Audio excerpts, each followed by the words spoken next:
Visioning for most people is you create a vision, mission, and set of values. The process I go through is more of what's called creating an emerging future.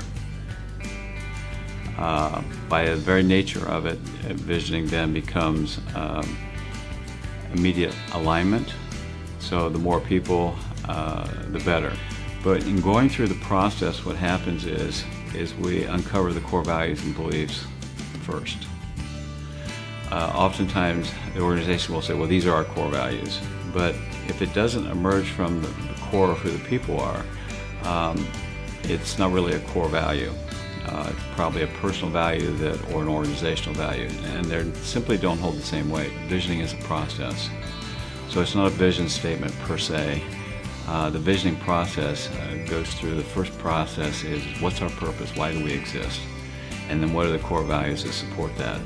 That's more in alignment with what I do. Then in the process, I work with individuals or with organizations, because I work with manufacturing firms as well, so to do this. And truthfully, that's what I can say, it's an emerging process. At first when you're doing it, people get a little confused, then they start to get very involved.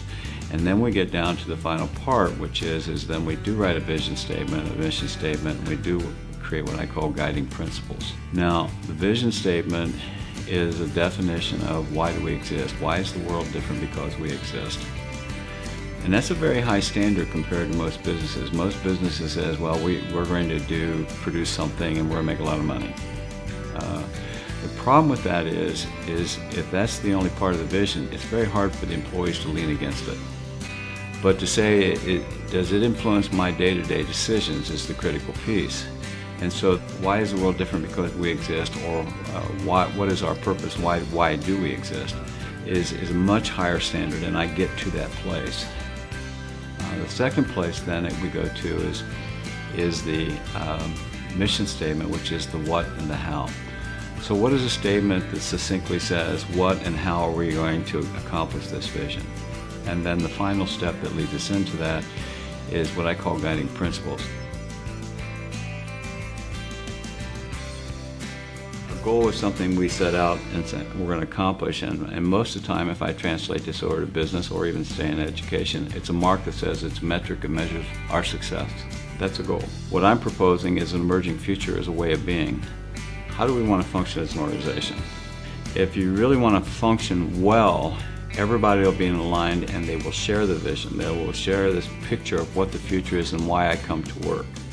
And part of the critical piece of what I do is storytelling.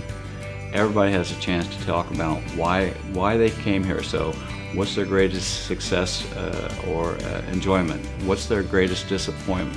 When I go through this process with people and we tell the stories, we begin to actually integrate each other's stories, and our ability to follow and work with each other increases.